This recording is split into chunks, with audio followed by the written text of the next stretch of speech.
बिस्मिल्लाहिर्रहमानिर्रहीम। Dear listeners, अस्सलाम वालेकुम। आज हम नए टॉपिक के साथ आपकी खिदमत में हाजिर हैं। आज हमारा नया टॉपिक है how to find number of relations, functions, one functions, onto and bijective functions. देखिए, ये बहुत ही इंटरेस्टिंग इंफॉर्मेशन है। ये हमारे इंटरमीडिएट से लेकर एमएससी तक, इवन बीपीएससी वगैरह एफपीएससी में भी इस तरह के सवाल पूछे जाते हैं। और आज जो है ये आपको फार्मूलाज बताऊंगा। अब इन फार्मूलाज की मदद से आप इस तरह के जितने भी क्वेश्चन होंगे आप सॉल्व कर सकेंगे। अब देखिए, हमारे पास इसको हल करने के लिए अगर आपको कोई एक सेट ए दिया हुआ है और उसका जो ऑर्डर है फर्ज करें एम है। देखिए, ये ऑर्डर है, कोऑर्डिनलिटी है, number of elements in set ए है, ये m है। और b का जो ऑर्डर है जिसको हम कोऑर्डिनलिटी ऑफ b भी कहते हैं, b में एलिमेंट्स की तादाद भी कहते हैं, और number of elements in b भी कह सकते हैं। फर्ज करें वो n है, तो फिर number of relations from a to b। देखिए, जो हम रिलेशंस हैं उनको जब फाइंड आउट करते हैं तो बेसिकली हम क्या करते हैं, कार्टेशियन प्रोडक्ट लेते हैं a और b का। फिर उसमें जो एलिमेंट्स की तादाद होती है उसको हम क्या करते हैं, उसका एक पावर सेट लेते हैं। और पावर सेट में एलिमेंट्स की तादाद जो है वो आपको पता है वो 2 की पावर, और जो एलिमेंट्स की तादाद होती है वो बन जाती है। अब a क्रॉस b की जो एलिमेंट्स की तादाद है उसको आप इस तरह भी लिख सकते हैं। यानी ये एक रूल है, a क्रॉस b का जो ऑर्डर है वो a का ऑर्डर ज़रब b का ऑर्डर होता है। लिहाजा हमारे पास 2 की पावर m ज़रब n जो है ये रिलेशंस की तादाद है। और याद रखिए, जो रिलेशंस हैं अगर ये a से b में है तब भी यही रहेगा, और अगर b से a में लेंगे याद रखिए तो यहाँ 2 की पावर जो है वो nm कर देंगे। 2 की पावर mn हो या nm हो, तादाद सेम रहेगी। तो हम रिलेशंस की तादाद जो है वो इस फॉर्मूले से इवैल्यूएट कर लेंगे। उसके बाद हम चलते हैं number of all functions from a to b। जब आपने a से b में तमाम फंक्शंस की तादाद, याद रखिए जो फंक्शंस हैं उनमें चंद जो है वो रिलेशन भी होंगी, तो इसका जो फॉर्मूला होगा वो होगा n और उसकी पावर m। यानी आप इसको nm भी लिख सकते हैं, या जो b का ऑर्डर है उसकी जो पावर है वो a का ऑर्डर कर दें।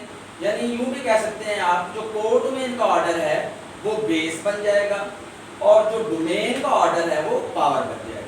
यानी ये हमारे पास जितने भी फंक्शंस होंगे a से b में उनकी तादाद होगी। आप इसको चाहे तो आप functions from b to a भी निकाल सकते हैं।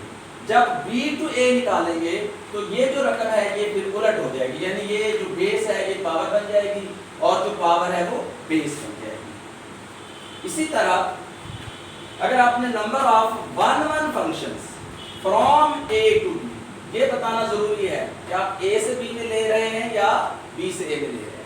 तो यहाँ हमारे पास जो वन फंक्शंस हैं उनकी जो तादाद है वो a और b के ऑर्डर पे डिपेंड करती है।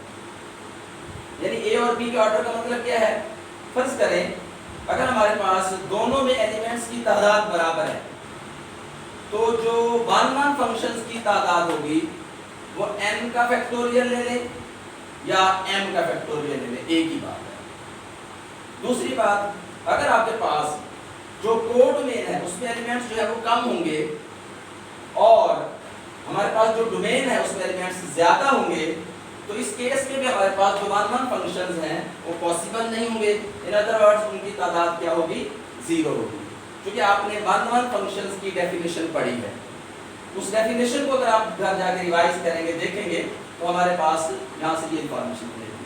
अब अगर n जो है इनकी तादाद ज्यादा है m से, तो इस केस में हमें वन फंक्शंस मिलेंगे और उनकी जो तादाद होगी वो हमारे पास npm, यानी आपने ये पढ़ा हुआ है, ये परमुटेशन का एक फार्मूला है।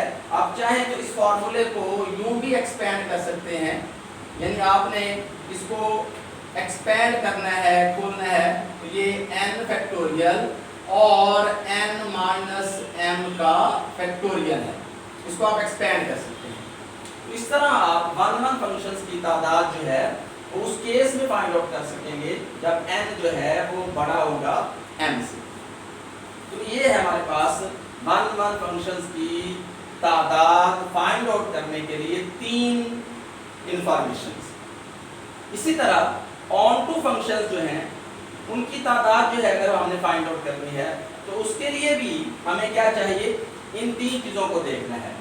अब हम उसी तरह चलते हैं, अगर हमारे पास n जो है वो बड़ा है m से, तो जो ऑन टू फंक्शंस हैं उनकी तादाद 0 होगी। यानी अगर हम इस एग्जांपल को गौर से देखें, इसमें जो तादाद है वो m है, इसमें तादाद जो है वो n है। अब हम ऑन टू में देखते हैं, अगर यहाँ n जो है ये ज़्यादा होंगे और ये कम होंगे, तो इसमें हर एलिमेंट जो है अगर आप गौर से देखेंगे, अगर आप उसकी मैपिंग लेंगे तो इधर जो है कोई ना कोई एक एलिमेंट बच जाता है। जैसा कि आपने ऑन टू में पढ़ा हुआ है कि जो हमारे पास इधर एलिमेंट होगा कोडोमेन का, उसका कोई भी एलिमेंट ऐसा नहीं बचना चाहिए जो इधर किसी ना किसी एलिमेंट का इमेज ना हो। तो ऑन टू की डेफिनेशन जो है वो पूरी नहीं होगी, लिहाजा उनकी तादाद जो है वो 0 हो जाएगी। लेकिन अगर इसमें और इसमें एलिमेंट्स की तादाद सेम है तो फिर हमारे पास कितने बाय ऑन टू फंक्शन मिलेंगे, n का फैक्टोरियल। और इसी तरह अगर आप n जो है वो कम है m से, तो इस केस में हमारे पास जो ऑन टू फंक्शंस की तादाद मिलेगी वो होगी -1 की power n minus r c n c r और r की पावर n। यानी एक कॉम्बिनेशन की मदद से एक फार्मूला डेवलप किया गया है ऑन टू फंक्शंस की तादाद फाइंड आउट करने। और इसी तरह अगर आपने बाइजेक्टिव फंक्शंस निकालने हैं तो बाइजेक्टिव फंक्शंस के लिए ये ज़रूरी है कि इसके एलिमेंट्स की तादाद और इसके एलिमेंट्स की तादाद क्या हो, बराबर हो। अगर ये बराबर नहीं है, ये डिफरेंट है, तो फिर बाइजेक्टिव फंक्शन पॉसिबल नहीं है। और अगर बाइजेक्टिव फंक्शन पॉसिबल नहीं है तो फिर उनकी तादाद क्या होगी, 0 होगी। और अगर ये सेम है तो उनकी जो तादाद आएगी वो n का फैक्टोरियल होगा। यानी इन फार्मूला की मदद से आप जो है इस तरह के वन ऑन टू ये फंक्शन जो है ये फाइंड आउट कर सकते हैं। अब हम एक एग्जांपल लेते हैं और इस एग्जांपल में a का ऑर्डर 3 है, b जो है उसका ऑर्डर 4 है। तो हम चेक करते हैं कि कितनी रिलेशन होंगी a से b। अब a से b में अगर रिलेशंस निकालनी है तो उनकी तादाद जो है वो 2 की पावर mn, यानी मैंने ये भी बोला था mn कर दें या nm कर दें एक ही बात है। तो ये 2 की ताकत 12 जो है ये रिलेशंस की तादाद है।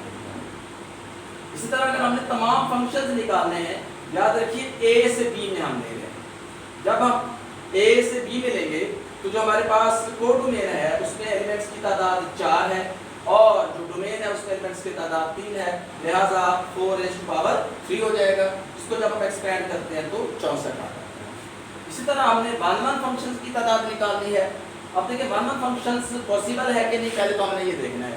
वन फंक्शंस की जो बहुत ज़रूरी शर्त है वो ये है कि इधर एलिमेंट्स जो है उनकी तादाद जो है वो कम हो और इधर क्या हो, ज़्यादा हो। क्योंकि इधर तादाद कम है, इधर ज़्यादा है, लिहाजा वन फंक्शन पॉसिबल है। और उसमें हम क्या करेंगे, जिस तरह मैंने बताया था कि हमारे पास n p m है या हमारे पास यहाँ 4 p 3 है, ये परमुटेशन का फार्मूला है, इसको खोलेंगे तो हमें 24 मिल जाएगा। इस तरह ऑन टू फंक्शंस की शर्त हम चेक करेंगे। अगर इधर जो है हमारे पास देखें, अगर और से देखते हैं, इधर जो एलिमेंट्स जो है वो कम है, इधर एलिमेंट्स जो है वो ज़्यादा है, तो इधर कोई ना कोई एक एलिमेंट ऐसा ज़रूर बचेगा हर सूरत में जो इधर किसी न किसी एलिमेंट का इमेज नहीं होगा। लिहाजा ऑन टू फंक्शन जो है वो पॉसिबल नहीं है। पॉसिबल ना होने का मतलब उनकी तादाद क्या है, 0 है। अब बाइजेक्टिव फंक्शंस के लिए शर्त क्या है कि इसमें और इसमें एलिमेंट्स की तादाद बराबर होनी चाहिए, क्योंकि ये डिफरेंट है। लिहाजा इस केस को अगर हम देखेंगे तो बाइजेक्टिव फंक्शंस की तादाद क्या हो जाएगी, 0 हो जाएगी। ये एक छोटी सी एग्जांपल है, इसकी मदद से और भी आप बहुत सारे MCQs जो हैं हल कर सकते हैं और ये आपके लिए बहुत ही हेल्पफुल होगी। अब आपने इस इंफॉर्मेशन को बाकी दोस्तों के साथ भी शेयर करना है। जितने आपके दोस्त नेक्स्ट तैयारी कर रहे हैं PPSC की वगैरह की या कहीं पढ़ा रहे हैं, उन तक ये शेयर करें। और आपने इस मेरी वीडियो को लाइक करना है, शेयर करना है और मेरे चैनल को सब्सक्राइब करना है। अल्लाह ताला हम सबको अपनी हिफ्ज़-ओ-अमान में रखे। अल्लाह।